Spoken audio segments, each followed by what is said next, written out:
Today we're doing something a little different. The 1989 award-winning sci-fi novel Hyperion, but by Dan Simmons. This is my first actual book review, and so I try to make this a little classier. This isn't lemonade, it's pink lemonade. And I had a dream what the lighting would look like. This is as close as my inexperienced self can get to that. It was supposed to be dark and misty with a single light, but we get what we get. So why am I talking about Hyperion? Well, first off, I wanted to go ahead and start reviewing books that I've read, especially books that I have recently finished. Hyperion was the last book I finished, and boy, do I have some opinions to share. So the first part of this is going to be spoiler-free, and I'll include a spoiler section at the end that will be tagged that way. I'm going to go ahead and say up front, don't go to the spoiler section if you haven't read this book. But let's get into it. What is Hyperion? The name is a Greek mythology name, one of the Titans, which as far as pulling from Greek and Roman mythology and just using a name, not super catchy as far as novels go, which maybe this is why this hasn't taken off. Because if it wasn't for the fact that it's been 30 years, more than 30 years since this was published, I would say that this was the future of sci-fi. Normally, in your classic sci-fi, Foundation, my personal favorite, Dune, science fiction was all about the ideas. You pretty much had hard sci-fi that was about the ideas, and you had the later development of space operas, Star Wars being one of the famous ones nowadays, Guardians of the Galaxy, which was just a sci-fi setting. It could have essentially been fantasy. Dan Simmons has done something quite impressive. While perhaps not revolutionary, this is sci-fi with all the ideas, but it's first and foremost about characters. So what's it about? Hyperion is about a group of 7 people who are visiting this planet Hyperion on what is essentially a suicide mission. They're going to meet the wonderful Wizard of Oz, except the wonderful wizard's probably going to murder them when they get there. This little guy right here on the cover, which we'll get into this, but I don't like that he's on the cover, is a robot named the Shrike, or maybe he's not a robot. He's very mysterious. And so they're going to go from space down to the planet and hike across the planet to go meet this magical, mystical robot who will most likely murder them. However, they have a plan. In order to not be viciously murdered, they are going to share stories with each other about each of their previous experiences with the planet and with the robot. From there, it really plays out story within a story. Arabian Nights, Name of the Wind, Canterbury Tales. And perhaps Name of the Wind is the most appropriate, because not only will these people sometimes exaggerate or get details of their own story wrong, they might just lie.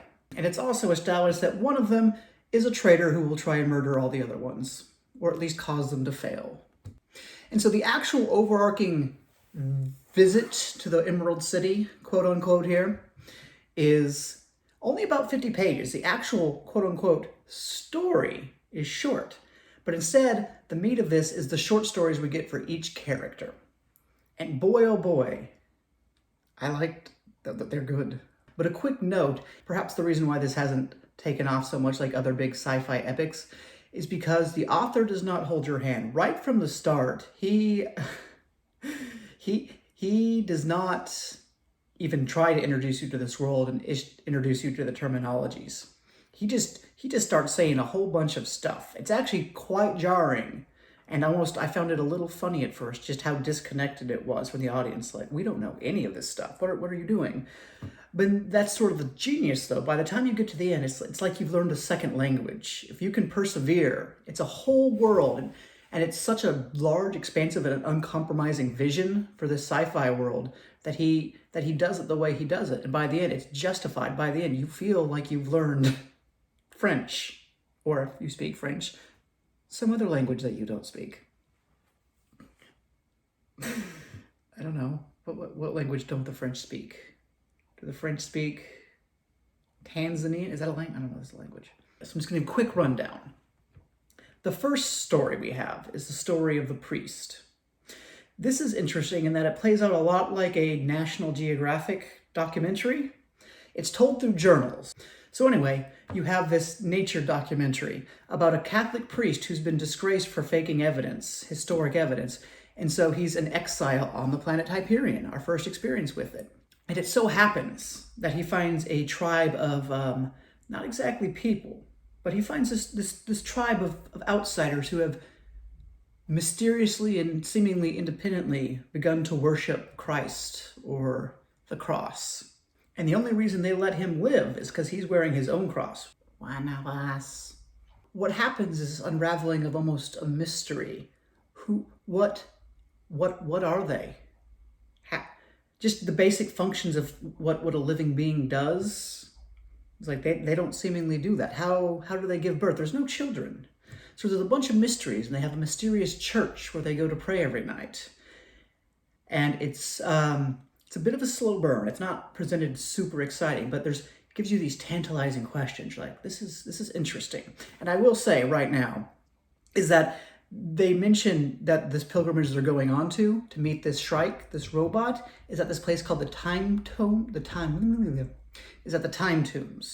which are apparently time doesn't work there. So I'm going in thinking this is a time travel story. So in my head, I'm thinking, okay, this priest or the priest that's telling the story with the journals, he's obviously going to go back in time and he's going to tell them about Jesus. That's obviously what it is. And to this book's credit, it never gets that silly. I'm not going to tell you what happens, obviously, but the solution we get is very satisfying. When you find out what's going on, you're like, that was solid. Which makes it even better when our point of view character, as much as you can call him the consular, or the consul? Consular. I think it's just the consul. Doesn't matter. Simmons says, I know you were lying to us about the ending. Tell me the real ending of the story, or else. And wow. The alternate ending, the true ending, if you will, that packs a punch. So right away, we've established that this author and his first little story here, in his first snippet, he's not pulling his punches and he's not going in obvious directions. We get some good stuff right away. So I am pumped. I am ready for this second story. The second story is that of the soldier. Well, the first story was perhaps a History Channel. Wait, no, not History Channel. That would be Why Aliens Made the Pyramids. Let's stick with National Geographic. Let's stay away from History Channel. While the first story was perhaps a National Geographic documentary, the second story is an 80s action movie. What a change of pace here. We have the story of this colonel and his military campaigns, and one moment he's shooting the bad guys, and the next moment he's having sex. And when he's not having sex, he's shooting the bad guys. And basically it goes back and forth like that until it ends. And this is where I had some concerns, because what is within is highly pornographic. It describes quite a lot, to the point that you're wondering why. Why, Mr. Simmons, do we need to know about this? That the action's exciting. I really like him fighting these space barbarians, which, as an aside, if you've ever seen Firefly, it feels very obvious that Firefly pulled from this for its what were they called? Firefly Space Barbarians. Very similar to the Reavers that you see there. I would be willing to bet quite a bit that Joss Whedon has read Hyperion and loved it and used a lot of those ideas in his wonderful TV show that we all know and love. Oh, Nathan Fillion.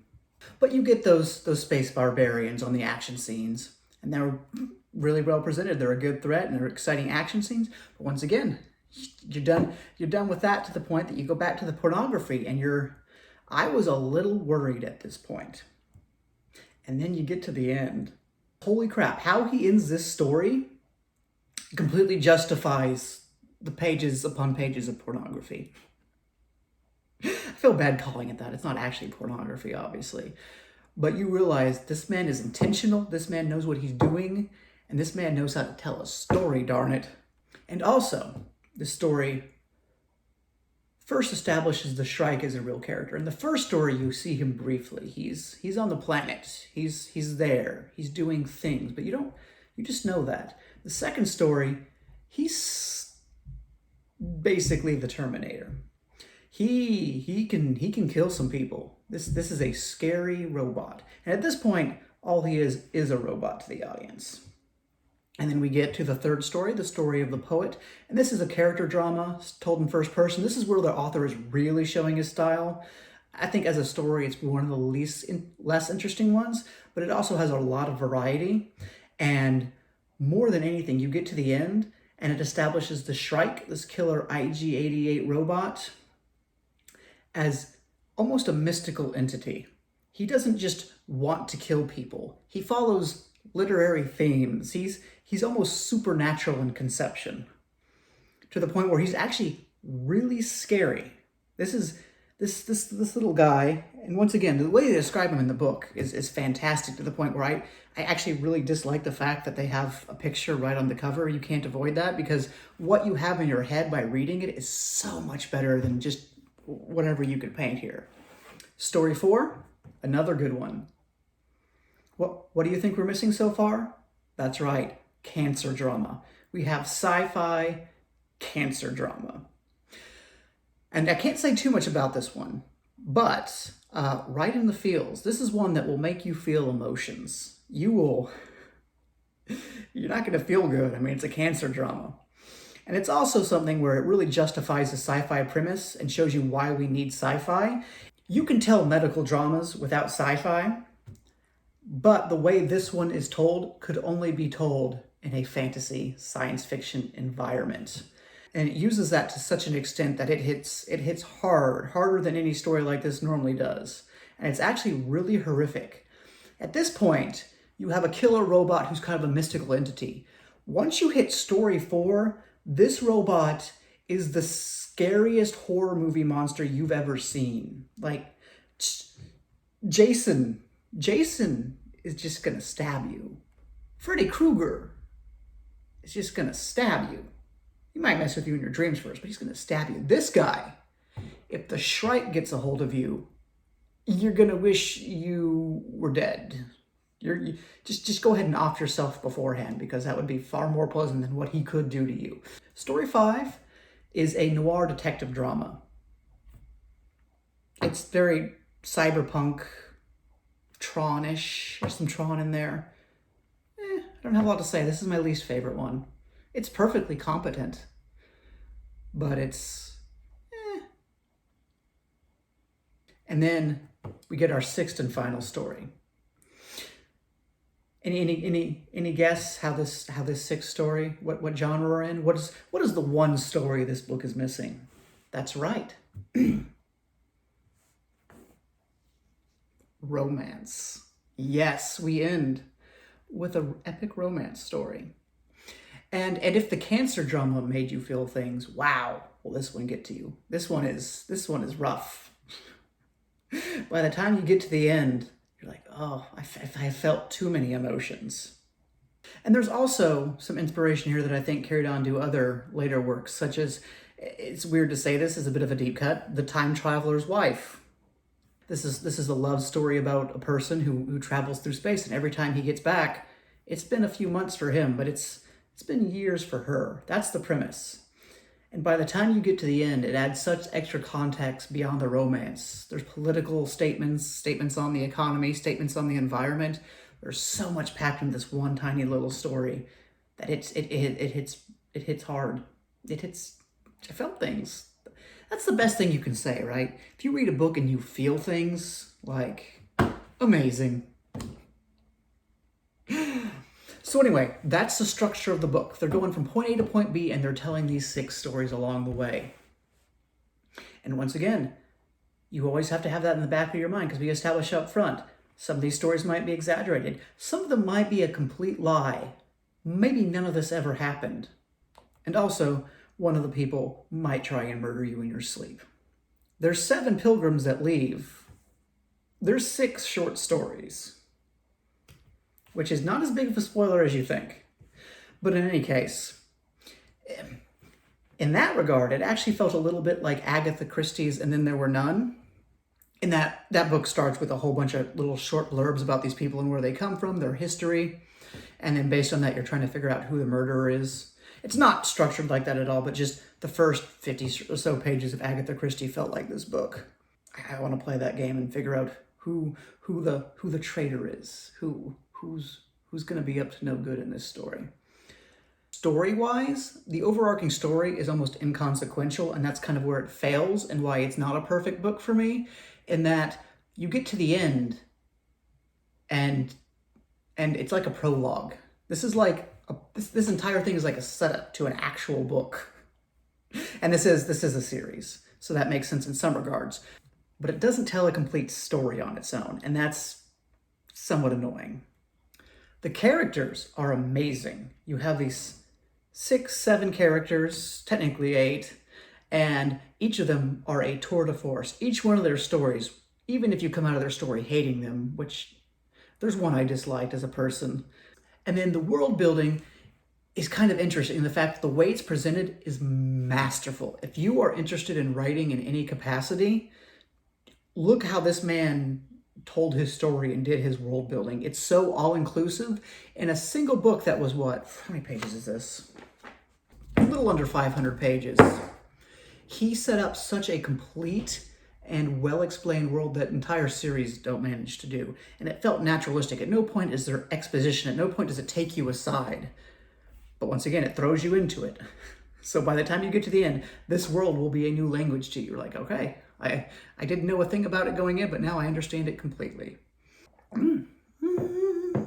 It's worth it.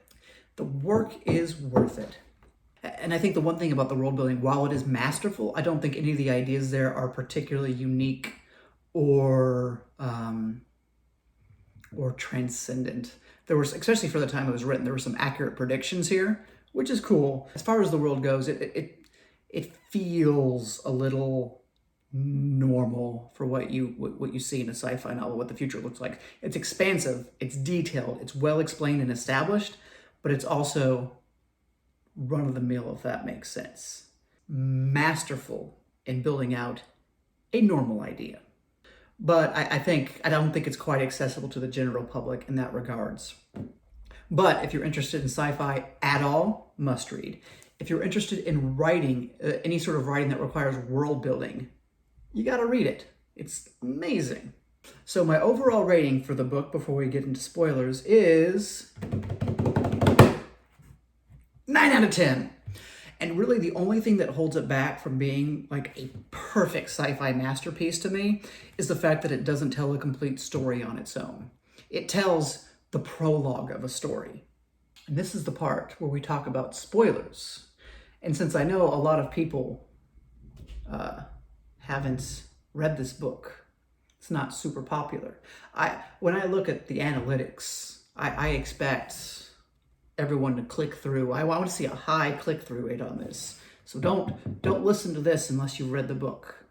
So first off, the Shrike. We do get a little bit of an explanation with that, and I don't love it. I get that we don't 100% know what he is. No one knows. But at the same time, the idea that it's essentially what would be the better plot of Terminator 3 is that there's a robot that's come back in time. Except this time, the humans don't know if he sent it, and even the robots don't know if he sent it. We're on the verge of a robot apocalypse, and there's a Terminator here, and we don't know who he's fighting for. That idea on its own is really good, but the fact that the Shrike has been built up so much as this mystical entity, that is so fascinating that when you add in this really Terminator-esque plot, that almost drags it down. Which I'm not even sure if we're 100% certain that's what it is. We don't get any full explanations, but just this book on its own, it's like the cover.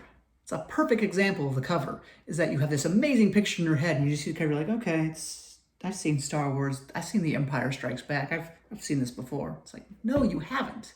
You have this amazing mystical robot in your head, and you get to some explanation like, oh well, that's not as good as what we had.